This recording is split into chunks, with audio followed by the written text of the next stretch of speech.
எடப்பாடி பழனிசாமிக்கு தேர்தல் நேரத்தில் சிக்கல் மேல் சிக்கல், கூட்டணி அமைக்கிறதுல தடுமாற்றங்கள் இருக்கத்தான் செய்யும். எடப்பாடி பழனிசாமி அம்மானுடைய பொற்கால ஆட்சியை 2026 நம்ம கொடுக்கணும் அப்படின்னு எடப்பாடி பழனிசாமி தீவிரமான ஒரு யோசனையில் இருக்கிறாரு. மிகப்பெரிய ஒரு பேச்சுவார்த்தையில் இருக்கிறாரு. ஆனால் அது தேர்தல் நேரத்தில் பலிக்குமா? வாக்குகள் எடப்பாடி பழனிசாமியை நம்பி மக்கள் செலுத்துவார்களா? ஏன்னா அதிமுகவினுடைய உண்மை தொண்டர்களே, உண்மை விசுவாசிகளே, ரத்தத்தின் ரத்தங்கள்னு சொல்லக்கூடிய தொண்டர்கள் கூட எடப்பாடி பழனிசாமியை நம்பாத ஒரு சூழல் இருக்குது. ஒற்றுமையின்மையின் காரணமாக தொண்டர்கள் மத்தியில் ஒரு குழப்பம் இருக்குது. நிர்வாகிகள் மத்தியில் ஏங்க இவங்க பாஜகவுடன் கூட்டணி வச்சாரு, நம்ம தவேக்காவோ இல்லை பாமகவோ இல்லை வேற தேமுதிக இப்படின்னு பல கட்சிகளை நம்ம ஒரு மெகா கூட்டணி அமைச்சிருக்கலாம், இவர் அவசரப்பட்டுட்டாருங்க அப்படின்னு கட்சிக்குள்ளவே சில குழப்பங்கள் இருக்குது. அம்மானுடைய ஆட்சியை பொற்கால ஆட்சியை மீண்டும் தமிழகத்தில் கொடுக்கணும் அப்படிங்கிறதுல எடப்பாடி பழனிசாமி தீவிரம் காட்டுறார், முயற்சி பண்ணுறாரு. அது மாற்று கருத்துக்கு இடமில்லை, நிச்சயமாக நடக்கலாம்.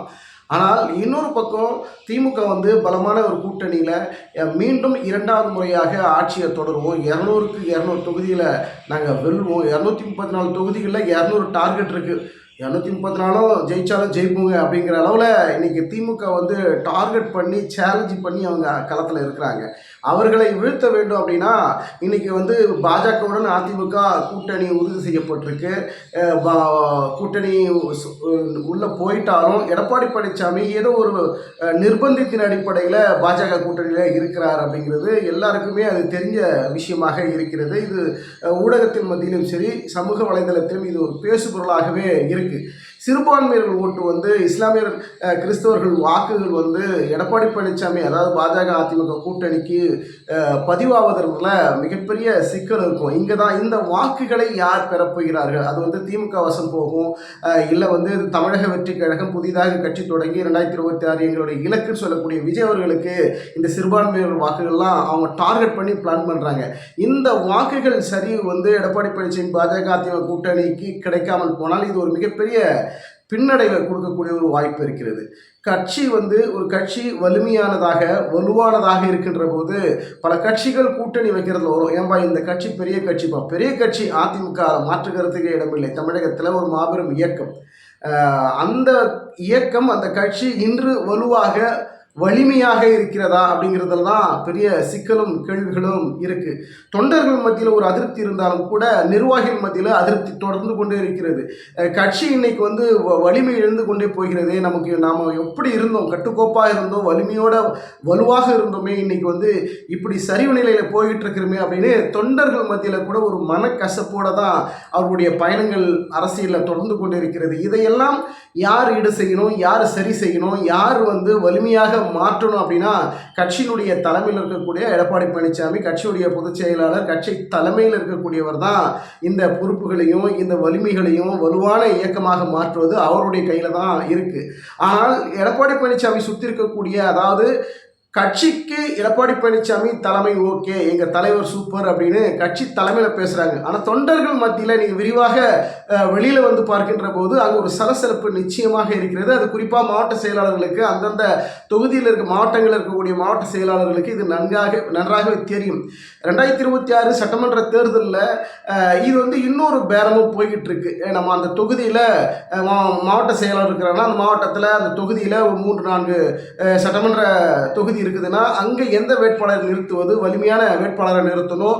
அதாவது நல்ல பணபலம், அதாவது மக்கள் செல்வாக்கு, ஏற்கனவே களத்தில் இருந்து பணியாற்றி இருக்கக்கூடிய அந்த அனுபவம் பெற்ற ஒரு வேட்பாளரை தேர்வு பண்ணணுங்கிற பொறுப்பு அந்தந்த மாவட்ட செயலாளர்கள் கொடுக்கப்பட்டிருக்கும். அந்த மாவட்ட செயலாளர் சரியான வேட்பாளரை தேர்வு பண்ணி களத்தில் இருந்து மக்கள் செல்வாக்கை பெற்ற வேட்பாளரை தேர்வு பண்ணக்கூடிய வகையில் வெற்றி வேட்பாளராக எடுக்கணும். இங்கே கூட்டணி பேரம் ஒரு பக்கம், பண பேரம் ஒரு பக்கம், வேட்பாளர் நிறுத்துறதுல கட்சிக்கு நிதி, அந்த மாவட்ட செயலாளர்களுக்கு நிதி இப்படின்னு பல்வேறு கட்ட உடைப்புகளும் பல்வேறு கட்ட டீலிங்கிலும் போய்கிட்டு இருக்கிறதுனால இங்கே ஒரு பெரிய நெருக்கடியும் சிக்கல்களும் எடப்பாடி பழனிசாமிக்கு சந்திக்கக்கூடிய வாய்ப்பு இருக்குது. குறிப்பாக பாஜகவில் அதிமுக கூட்டணி வைத்ததில் மிகப்பெரிய சலசலப்பு, அதிமுகக்குள்ள நிச்சயமாக இருக்கிறது. அந்த சலசலப்பை எடப்பாடிக்கும் தெரியும், எடப்பாடி பழனிசாமி அவர்களுக்கும் நன்றாகவே தெரியும். ஆனால் இன்னொரு பக்கமும் பேச்சுவார்த்தை விஜயுடன் தாவேக்காவுடன் ஒரு இரண்டாம் கட்ட தலைவர்கள் மத்தியிலிருந்து விஜய் அவர்களுக்கு இந்த விஷயத்தை கொண்டு போகப்பா, இது வந்து நம்ம வந்து ஏதோ ஒரு நிர்பந்தத்தில் கூட்டணி பாஜகவுடன் வச்சிருக்கிறோம், இப்போ ஒன்றும் கெட்டு போகலை, என்ன சொல்லுங்க நம்ம டீல் பண்ணிக்கலாம் அப்படிங்கிற அளவில் இன்னைக்கு எடப்பாடி பழனிசாமி விஜய்க்காக இறங்கி வருகிறார்.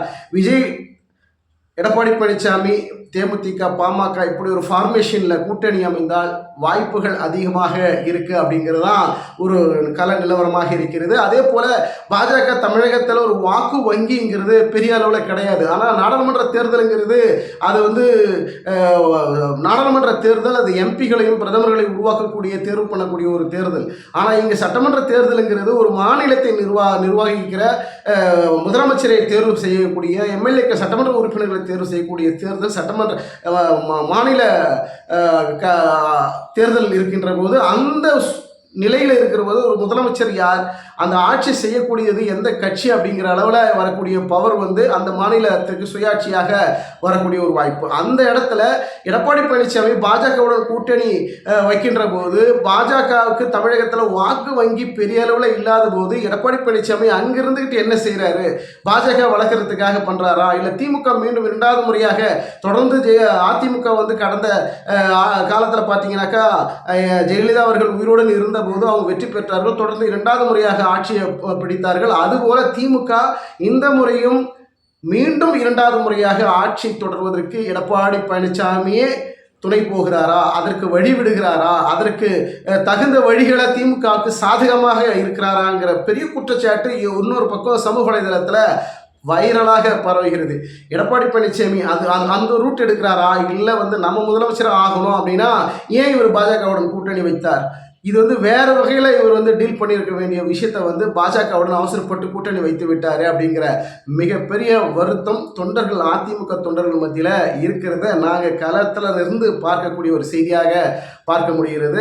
பொறுத்திருந்து பார்க்கலாம். 2026 சட்டமன்ற தேர்தலில் அடுத்தடுத்து சில மாதங்களில் பல்வேறு மாற்றங்கள், கூட்டணி மாற்றங்கள், கட்சி கூட்டணியிலிருந்து கூட்டணி மாறக்கூடிய சூழல், இதெல்லாம் நிச்சயமாக பரபரப்பு சூழ்ந்த நிலையாக மாறக்கூடிய வாய்ப்பு இருக்கிறது.